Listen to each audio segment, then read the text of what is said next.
Yo-Yo Ma. It's 1 o'clock on the East Coast. He plays like the violin or the cello or something, right? The bass. Yeah, that guy can play, by the way. I know he happens to be What a can he huge play? You're talking that you say he No, can I know play. he plays the cello. I've seen him. He's a badass. Like, Okay. it's incredible. And he was actually jamming out at Kennedy Center Honors when they honored Led Zeppelin. I don't even know how I got on this topic. Market Call. Today's Market Call brought to you by, of course, FactSet, Dan. Financial data and analytics powered By by tomorrow. tomorrow. By the way, you have the great Carter Worth. You're going to dig Carter. He's got a tie on. He looks good. A lot going on. Hot inflation numbers. And who was that mayor? Who was that mayor of New York City? Because his company had a little headline about that. But how are you, Dan? I'm doing okay.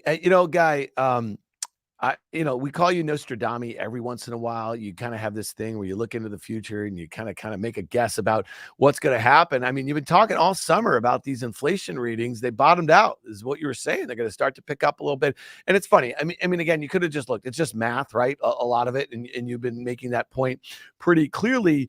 I guess what you've been trying to get in front of, though, is how is the equity market going to react, right? Hotter data. How are consumers going to start reacting to headlines that suggest that it's picking back up again? And these are the sorts of things that they don't always just play out the way you'd like them to do. But one of the reasons why we bring them up and we kind of speculate about this sort of stuff is because, it's like kind of what we do. We sit here and we stare at our FactSet machines all day. We read stories on Bloomberg and CNBC and all that sort of stuff. And it just seemed logical. Now, the fact is, Guy, the reaction to this slightly hotter than expected CPI number is kind of meh. We do have the S&P up 25 basis points. We have the Nasdaq up 50. And I guess is the point here in that headline right there, it said one more, just one more. You know what I mean? Like, is that it? Is it just the all clear here? Is that kind of what the market is taking its cue from? Because yields aren't moving a whole heck of a lot either. Well, look, the S&P, I think, got down to 44.55 or so. So it's rallied like 22 handles-ish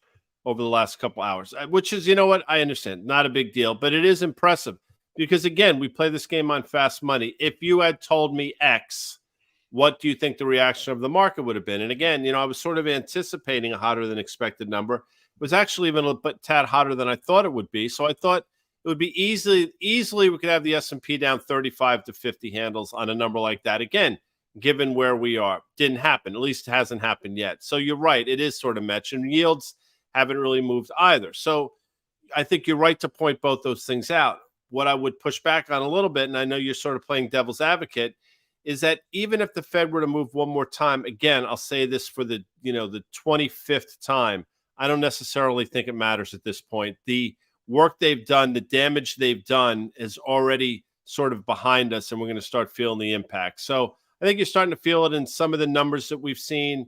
You're going to clearly start to feel it in terms of the unemployment rate, which I think will tick up. By the way, a leading indicator for U.S. unemployment historically has been what goes on in California. California unemployment's been ticking up in a pretty precipitous rate. So we'll see if that catches up and if that, if history continues to repeat itself in the form of California as opposed to the United States. But today, at least at 1:03 p.m., market doesn't seem to care all that much. Yeah, stock market doesn't seem to care. We talked a little bit yesterday, about 24 hours ago, about the rotation that we're basically seeing, with Tech Week at the time, Oracle was down 13 or so percent. We saw Tech Week, we saw banks, and we saw energy stocks trading really well. So the money's finding a bit of a home. And I'll just say this to wrap it up on the macro before we get to Carter here is that, listen, Guy, there is a show going on somewhere, maybe it's on the internet, maybe it's on financial TV, maybe it's on the radio somewhere where there's a couple of blokes like us who are looking at that CPI print, right? And they're actually looking at it through an entirely different lens. You know what I mean? They're thinking about the damage that was caused by those 500 plus basis points of rate increases over the last 18 months and looking at the equity market where they are, looking at employment under 4%, looking at CPI under 4%, looking at all this sort of stuff. And they're saying, hey, man, that's the soft landing. We did it. You know what I mean? Like mission accomplished. And so, I do think it's interesting. And one of the reasons why we like to try to have alternative views come on our programs and on the tape. We've had a bunch over the last few weeks or so. But again, I don't think you and I are ready to kind of turn tail at this moment here. let's bring in Carter Braxton Worth of Worth Charting here. We'll kind of get his take on some of the action given the expectations. Carter, thoughts a little bit, because Guy just said it. There's not a whole heck of a lot of movement, but the movement, late yesterday, we saw markets rally into the close a little bit. Today, we're rallying a little bit here, even though the headlines are saying maybe there's one more 25 basis point hike this year. Yeah, I mean, I suppose the real movement is the actual 10-year yield, right? Which is to say we spiked at the open when we heard the data from CPI. Now we're on the low. Once again, going up against the highs of a year ago. And so the curious thing is that on the 21st of October, here we are, the 13th of September, 11 months later, rates are still where they were or lower than almost a year ago. The fascinating thing, it's always about extrapolation. That's what the sell side does, right? And it's always about rate of change. So if you think about it, October 11 months ago was the low for the equity market, but rates are exactly the same, 4.25% then, 4.25% now. So why would the equity market be up so much? Because at the time, incorrectly, the street was extrapolating. We've gone to 4.25. We're going to 5.5, 6.5, 9.5. Oh my God! Now here we are, exactly a year later. Rates are unch. So how come the S&P is not at the low? Well, the point is that the market is saying, equities are saying, rates are not going higher. Ultimately, we remain in the camp that it's going to be lower rates and lower stocks, but that's to be determined. Guy, we have that flattening. Look at that flattening moving average there. We have that uptrend. You see that 10-year yield. You see that resistance here. It'd be interesting to see if we kind of retest that 4.1, 4.15, something in around there. And if we get back to that kind of nice round number there, to the downside here. But again, I think you think higher, don't you, Guy? And just quickly outline that why you think 10-year yields kind of break out of this 4.25 range. Yeah, it's for a couple of reasons. I think the first reason, well, first of all, global yields have been moving higher, and so I think there's a relative trade here as well. But also, if you look at sort of our economy, debt to GDP, and things that people are now starting to talk about and be concerned about, in order to buy our debt, again, people or countries or sovereigns that need to buy our debt or want to buy our debt, that's fine. But they're going to demand a higher yield to do it. And I think to a certain extent, you've seen it with some of the bond auctions haven't gone particularly well. Some have been good, others have not been so good. So the market will demand a higher yield in order to buy this paper. I think that's part of it as well. And the other part, again, my opinion, is that inflation is still a problem.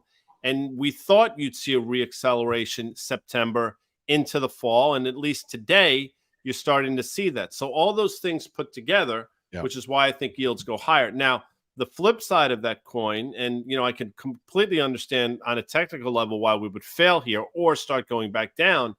But if the market were to sell off in a meaningful way, seemingly out of nowhere, I think yields will fall on the back of this perceived flight to quality. In other words, the market would go down quickly. I think the market would flock to treasuries, again, thinking there was some sort of safe haven. I think you would see a similar move in the US dollar to the upside. So those are the scenarios. But to answer your original question, yes, I think yields are going higher, and they're going higher for the few reasons I mentioned earlier.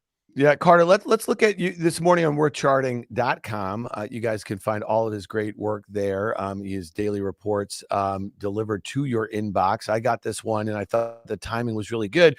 You wanted to take a look at the Homebuilders, technically, Carter, and again, obviously a very rate-sensitive sector that has actually been moving up as rates have been moving up. So love to get your take on this. And then also, we had a guest on CNBC's Fast Money last night talking about REITs. He's still pretty bearish, especially on the office REITs, Carter. So we'd love to kind of ping you on that a little bit. Sure. For two very rate sensitive groups. Yeah, let's take a stab at it just independently before we look at the charts. I mean, just to show you how. So I had a long conversation today with a portfolio manager who is dedicated to financials, right? But then all areas of it, meaning home builders, or for instance, the real conversation today was home builders versus title insurance companies. Now that's getting very nuanced, but that is the job of a high-level portfolio manager to deliver alpha. So for instance, if you look at some of these companies like FAF, and basically his case is that the home builders are really detached from the title stocks, because the title stocks reflect the entire housing market, whereas home builders reflect their own fundamentals.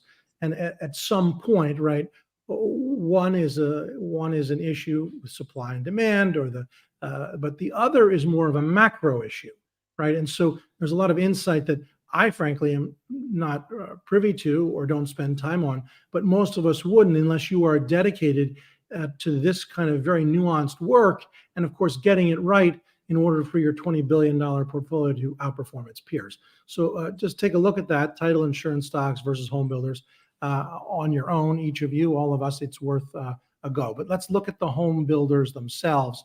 So this is the ITB, right? And this is all the names, it's Pulte and Toll and Lennar and NVR and so forth. So three identical charts.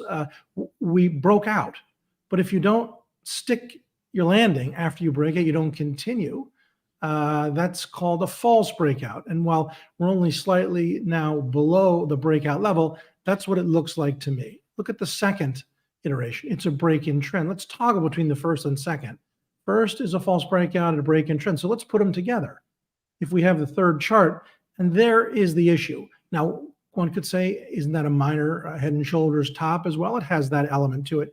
But this has been such a popular area of the market.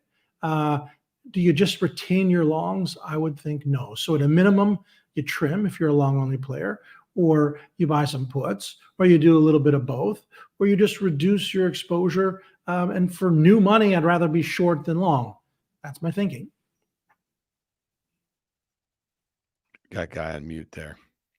I'm sorry. I was saying I look at this and say at a certain point, yields will matter to this space. And I'm not suggesting that we're at this inflection point, but if you look at this chart, we've been in this uptrend for a year effectively, and now the trend has been broken.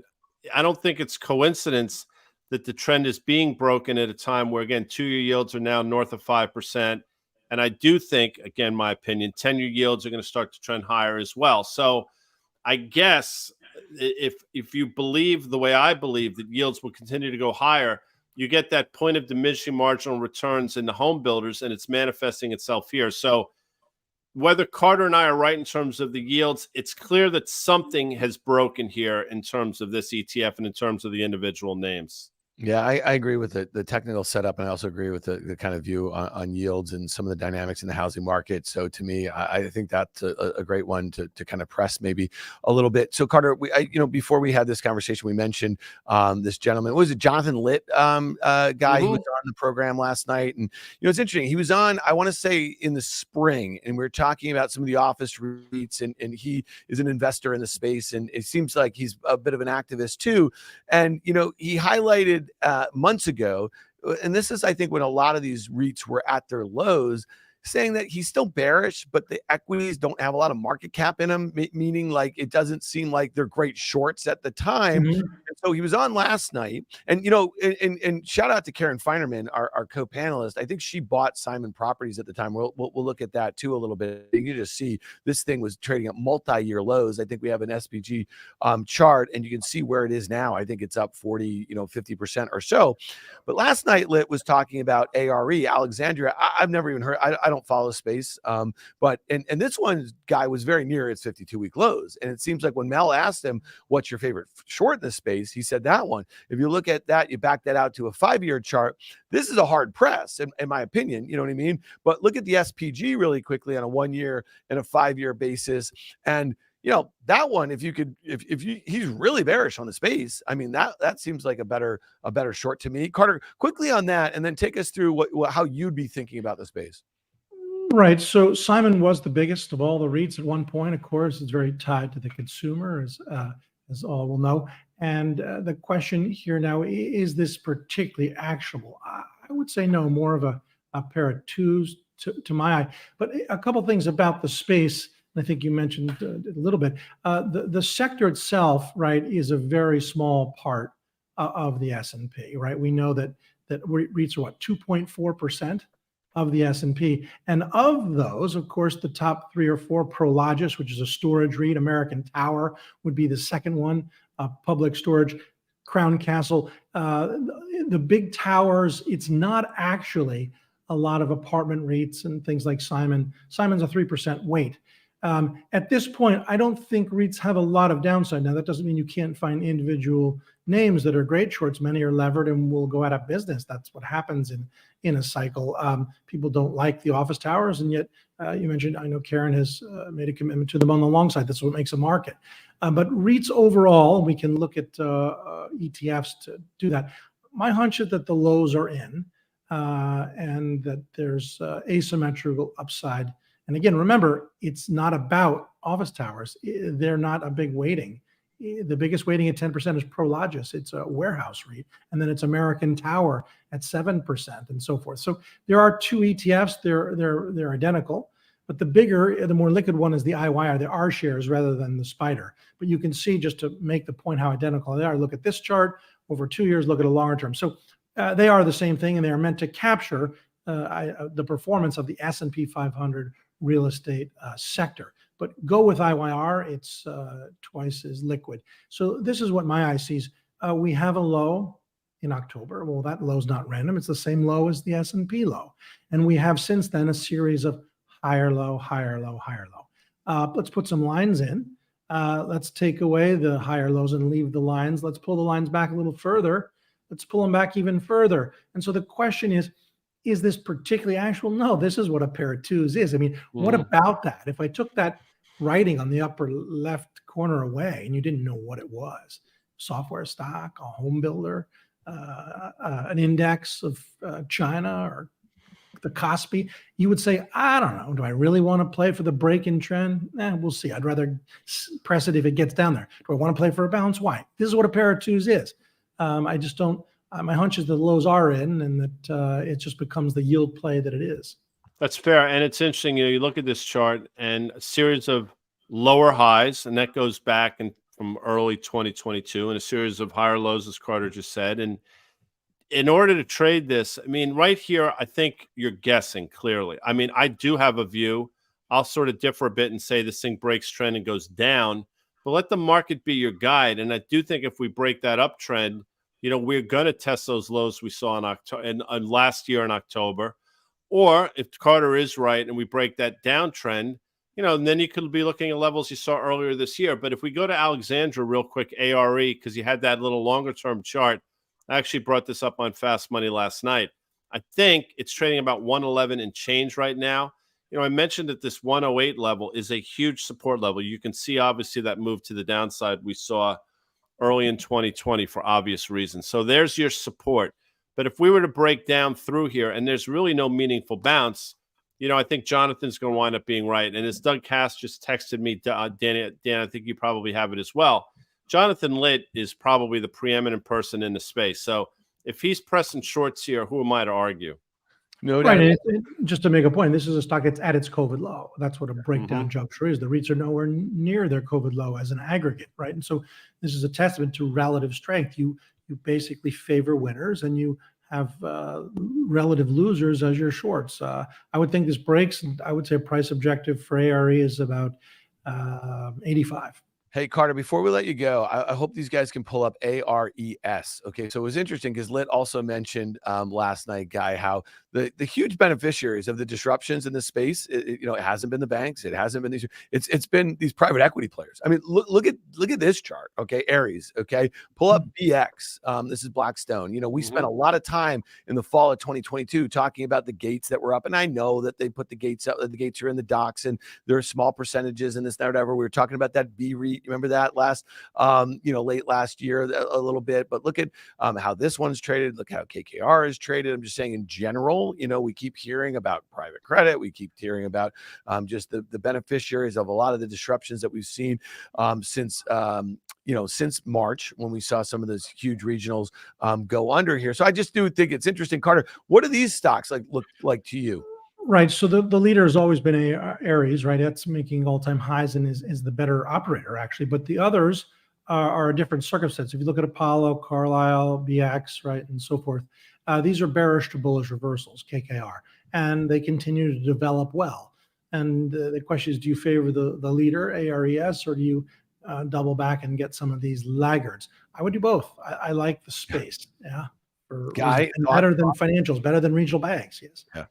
You stay with the winners here for sure. I mean, I think ARES obviously is it's basically showing why it's the leader in the space, but I think KKR is interesting here as well. Just given, I mean, Carter can look at this formation and say that little rounding bottom here would definitely change in trend, and that change in trend probably happened, I don't know, fall of last year into earlier this year. But we real quick before Carter goes, because I want to keep him on for this. Got a question from Neil Griffin. Any thoughts from the guys on Costco chart heading into earnings in a few weeks? So if you look at Costco, I think the all-time high, this is off the top of my head, was about 590 or so. Traded off. I think the stock is trading about 560 here. If we can, so I'm actually pretty close. So, this looks like, Carter, it's probably going to take a run at those prior all-time highs. The question, of course, is valuation going to get in the way, and are we going to stall at those levels? So my instincts suggest you stay with Costco into earnings, get out of it right before they report. Dan, you might have another view. Carter, you might have another view as well. Yeah, well, so there's a mix bag. Kroger's not acting particularly well. Walmart is, right? I'll put one up front. Casey, Kasy, earnings out just the other day. This is a general retailer, but has a lot of groceries. Look at that action. My hunch is to be long Costco. I don't have a hunch. I'm going to leave you guys to your hunches there, and we'll take a closer look as we get in front of those earnings a little bit. Carter Braxton Worth of Worth Charting, we really appreciate you coming in on a second day in a row. I mean, it's kind of like having your ace pitcher guy step up to the mound on a Tuesday, but then say, hey, coach, I'm ready to go on Wednesday. It happens. I mean, that's like, he's a gamer, man. He doesn't, I mean, Carter could have pitched in the 1960s. He could have pitched with Gibson and Koufax and Drysdale. You always wondered Juan Marichal. These guys now, if you said, you have to pitch all 9 innings, they'd be like, what? That's not in my contract. Yeah. Fair enough. Well, listen, we appreciate you being here, bud. Okay. Thanks, Carter. Guy, this is like, I guess it's CPI day. So it's kind of heavy, financials and rate oriented names. We wanted to hit the banks yesterday. We did not have time here. And I thought it was interesting because Jamie Dimon, I think on Monday, was speaking at the Barclays Financial Services Conference. And he said a lot of things. And, Jamie, and I don't know him, but so I feel weird calling him by his first name. The folks over there at Van Halen back in the day didn't mind calling him by his first name back in the day. But he seems like there was a few things he was kind of crying about a little bit, Guy. You see what we're doing here? This was on Monday. This was don't talk about the music.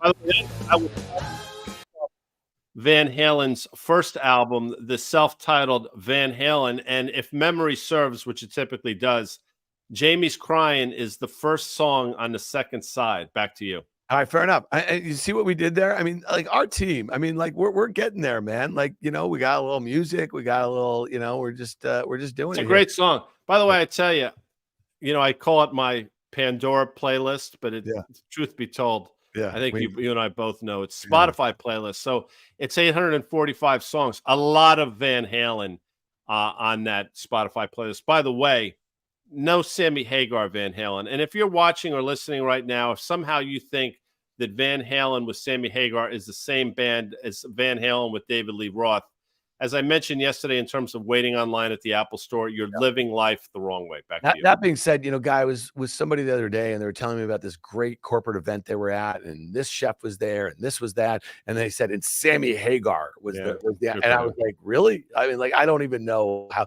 I will tell you that if I had a playlist of 845 songs on any of the streaming networks, there would be probably like, I don't know, four Van Halen. I mean, like for me, and listen, you and I are 10 years apart almost, right? And so for me, like 1984, when that came out, I was 12 years old. They were killing it. That song Jump, which was a horrible song. I think you would agree, but that was the huge hit. Like that's what took them from it disappoints me. The commercial success is typically the shittiest band's song. It's incredible. Days, it's just, I don't, but you know what? And that speaks to, I mean, that's a societal problem. It makes you wonder, why the great songs really don't make the commercial success that a lot of these shitty songs do. And again, it just speaks to the devolution, if I may, of society. Anyway, back to you. Guys, this conversation we'll save for Monday at noon when we do Sirius XM Business Channel 132, where we do the market call every Monday. Anyway, let's talk about the banks because I think, it's important. 844-942-7866. 7866. Good job. 942-7866. Oh, there. Look at these guys. 844-942-7866. Call us on Monday at noon and let's talk markets here. Let's go back to Jamie crying. So I thought these headlines were really interesting. I mean, he was just kind of sounding off on some stuff here. And, he's obviously a little bit of a tastemaker as it relates to bank CEOs. What was your take on some of these comments here? And all obvious to you, I think. There's this school of thought that first of all, he'll never say anything. He thinks these things through, so he doesn't just throw comments out there. So this was well thought out. Number one. Number two, I think there are people that will say he put these comments out there as sort of a warning shot to the regulators, like, hey, be careful what you're doing. You're going to really hurt our sector. That's a school of thought. I think, quite frankly, it's as simple as he understands the landscape and he doesn't think banks are particularly interesting right here. And that's something that you have said. And that's something that I have said, and I know Doug Cass feels the same way. So when Jamie Dimon effectively, and I'm paraphrasing, says the space is really, not that interesting, he didn't say uninvestable, but really not all that compelling, who might argue with that guy, right? So if you want to play him for trades, that's great. But then you look at like what Citibank's been doing. The stock obviously is making some changes now, multi-year low. Bank of America, which I think traded up to about 34-ish, is right back down. That's on the precipice of making multi-year lows. So a lot of these banks that rallied right in the wake of Silicon Valley Bank, they all rallied significantly. They're all coming back down to earth. And quite frankly, they should be, because the environment suggests that they should be. And I think this is a Bank of America chart, if I'm not mistaken. Yeah. And Citi is actually disaster. Yeah, it's closer to its lows. And I do think this is obviously not a coincidence also, Guy, when you look at just the headlines about potential job cuts. This morning, it was Citigroup. Citi plans job cuts at a revamped top management structure. This was, I think, a week or so ago, Goldman to make annual cut of underperformers as soon as October. And that's something that they do. They do that. I mean, I don't want to make a huge deal out of Goldman because they sort of the herd every year, if I may use that term. But yes, it's part of the pastiche for sure. Listen, and I also think that obviously we've spent some time talking about CEO David Solomon and the pressure that's been on him. I mean, they're going to kind of cut costs and get things in line, because I think from a capital markets business, we're seeing some IPOs come. We got this ARM deal, we got this Instacart, this Klaviyo, there's a few other things. Your Birkenstocks, I know you're probably wearing those right now. All right, stop for a second, because there might be a few people that actually think that's true, and I just want to be clear, and I think this. Yeah. No. When I go to the beach from time to time, I don't wear flip-flops or sandals or any of those things, Crocs, any of that shit. I wear sneakers, maybe Docksiders. I don't know, I'm a big fan of God, but when he made feet, man, he really blew it on that one. I'm not interested in anybody's feet. So if you're wearing shoes that I can see your feet, again, like if you're waiting online in the Apple store, you're living life wrong. So no, I don't wear Birkenstocks. Yeah, but they do make some Birkenstocks, Guy, that are like clogs, like cover your toes. Come on, seriously. All right, moving on. But that is that company is eyeing an IPO here, which is kind of interesting. It'll probably become a meme stock for all intents and purposes. Let's look at the regional banks. Let's look at the KRE here, because interesting. You just mentioned that some of the large money center banks that were perceived to be the beneficiary of the weakness in regionals and some of them going under. They're giving it back. And look at this. Now, the regionals, they had this really nice bounce. There were no other failures, coming out of that kind of few month period in the spring. But that thing's breaking down. You got a declining 200-day moving average from a technical standpoint, not particularly great. And I just want to put this one up because not a regional bank, but look at Charles Schwab. And this is one that had that huge gap right after those earnings in July, Guy. And I think a lot of folks said, well, maybe they're out of the woods, and it's given a bunch of that back here. And it's below that uptrend that had been in place from those May lows a little bit. So I think the jury is still out on the banking sector. If you want to look at the KBW Bank Index, this one also, you can say maybe it's trying to kind of put a little bit of a double bottom here near term. But again, I feel like, that declining moving average, and if these stocks can't get meaningfully going and above that former uptrend that is now resistance, we're probably likely to see, further weakness. I think so. Sheila Bair was on Fast Money a month and a half, 2 months ago. She thought there'd be another shoe to drop in the space. I agree with her. I'm surprised. I'll be quite honest. Like, I thought back in March, April, May that shoe was going to drop a lot sooner. I thought something would happen over the summer. It did not. Let's be clear.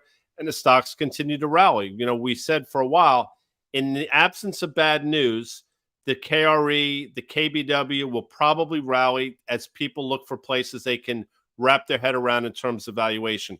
It's not coincidental, by the way, that the Russell, the IWM, also ride over that period of time because they're sort of heavy in the small and regional banks. But now the tide is turning. Again, I don't think it's coincidence that it's turning as rates are going higher. I think that there's still some mismatches on balance sheets that have yet to be sort of put out there and bet to be exposed. I think it's just a matter of time. So yes, the bad news hasn't happened, but that doesn't mean we're not on the verge of something happening. And I think the stock's performance over the last couple of weeks sort of speaks to that. All right. One last thing before we get out of here. And I think this is really important, again, when we're talking about, we started the show talking about our kind of view about where rates are, what it means for the economy, what these CPI readings mean, what unemployment ticking up means, what a consumer that is not particularly optimistic at a time where I think we're going to start seeing, a little more trepidation about wages, about, the jobs picture, and some of the data we're seeing, some of the survey work is suggesting that the consumers are getting a little bit more nervous on that front. If we look at stocks, we look at the VIX, a measure, and if you look at the VIX curve, you see that it's not a 13.5 VIX, People are particularly concerned about what might happen in a few months or so. But Guy, right here, right now, there's a couple things here. At the end of the month, we have the potential for a government shutdown. We have the potential for the United Auto Workers strike. We've seen some estimates about what that could mean for GDP. And as far as I'm concerned, Q3 GDP is tracking above 3% or something. It seems like outrageous if you think about it. You know what I mean? Given a whole host of other factors here. But are some of these things, likely, if they were to come to pass? I mean, could that be the thing that no one's paying attention to, or no one's, everyone's discounting? Yeah. The last point I'll just make is maybe these guys can pull up the UPS chart, a 1-year chart, and then a 5-year chart. And these guys are big support here. You're a huge support level in UPS. And I knew what it was looking at because I was talking about it the other day. I mean, this is a huge level. You're going back to the fall of last year. I mean, we've round tripped the move. So you better friggin' hold right here in terms of UPS for sure. And I think, you can dismiss these things all you want, but we're at pretty critical levels, number one. And I think you're right again to point out a potential government shutdown. What the optimists will say is we always make a big deal out of these things. We always get right to the edge and then they figure it out. And to sell the market off on the back of it or in front of it is always a foolish thing. And you know what? Quite frankly, that's true. The environment definitely feels a little different this time. It feels as though Speaker McCarthy's sort of position is in jeopardy if, in fact, he doesn't push the envelope. I don't want to play politics here. It bores the shit out of me. But clearly, the landscape is a little bit different. And in terms of the United Auto Workers, what are they asking for? They're asking for a shorter work week and more money to the tune of 40% over a number of years. I mean, think about those increases. I think they just lowered their demands to 36% or so. But that speaks to, again, the problem with inflation. People are feeling it. They need to be paid more to catch up or just keep track or just sort of hold serve with inflation, and it's not happening. So all of those things should be concerning. Yeah. So one thing I'll just say, we spent some time talking about home builders and whether you think that the near-term pattern is bearish or not, that's here nor there. The group has performed very well. We can agree on that. Okay. But let me just tell you something else. When you think about, UPS and FedEx, you think about the autos. Okay. You think about Doug Cass also on Real Money had a note out about airlines that I saw earlier today. Let's pull up the JETS chart, the ETF that tracks the airlines. When you think about that, when you think about, what's going on in some of these really important industrial areas of our economy, and at least what the stocks are saying, Guy, and what they are reacting to, it does feel like we're probably discounting a lot of stuff and really putting a lot of eggs in the AI basket and the excitement about just some of these weird dynamics as it relates to housing. You know what I mean? And what are the banks saying? That's the other. I mean, like, there's just so many things in the stock market flashing warning signs. It really does feel, Guy, a little bit like those last few months of 2021, where there was plenty of things under the hood that should have made equity investors very nervous, but the S&P and the Nasdaq continue to make new highs on the back of about 10 stocks, and therefore people felt okay about what was going on. I look under the hood now, and I'm starting to get some of the same itchy feelings that I got in late 2021. People, you can say a lot of things about us. I don't think Cavalier is one of them. Maybe we're too pessimistic, or myself, maybe I'm too pessimistic. And I've said this for years. I was raised on a Wall Street. What can go wrong will go wrong, right? So I'm always prone to look at sort of what shoe is next to drop. That's just the way I am. And you'll be like, that's a shitty way to live life. Well, yeah, I guess, but that's just the way I am, number one. The flip side of that coin is just to be cavalier and say everything is fine. And right now, it seems as though the market's pinning a lot of its hopes onto something that's going to be around for the remainder of my lifetime, but is being unjustly rewarded for it in terms of valuation. And if you just listen to the commentary of a number of companies that are around the AI space, yeah, they paint a somewhat rosy picture going forward. But in the here and now, they're saying, we're just not seeing the demand that's commensurate with some of the valuations out there. Go back and look. C3AI, by the way, being the latest. So you want to be long NVIDIA at 460? That's great. If you're doing it for a trade because you think it's going to make a new all-time high and get to $1.5 trillion valuation, I understand if that's your premise. But, if you think that, this is a company that's going to take over the world, we have heard those narratives before, and they typically don't work out that well. Matter of fact, I mean, and that's a stock that, again, we've talked about it a lot on our pods. It was at the forefront of almost every really exciting tech narrative of the last 5 or 6 years, whether it was crypto mining, whether it was gaming, it was data center, it was autonomous driving, it was, a whole host of things, right? So now it's AI.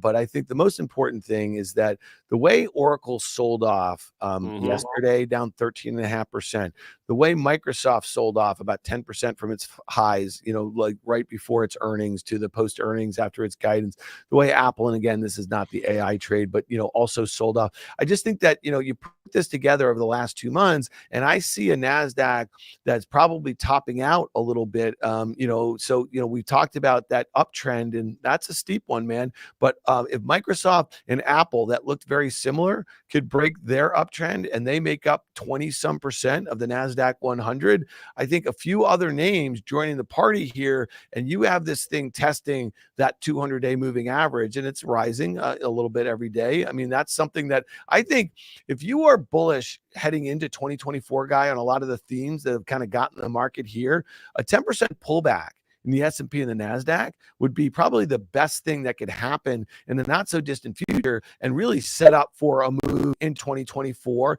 And then you want to take a victory lap, the Fed at that point, you know what I mean? And this, that, whatever. I think it's the equity market and the housing market are the last two pieces of the puzzle that make folks like us remain fairly bearish, because there's too much optimism about risk assets in this growth environment and this interest rate environment.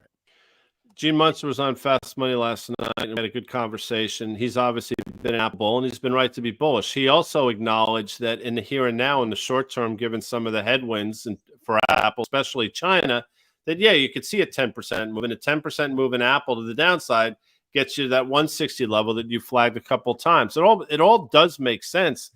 And again, if you don't, it's funny.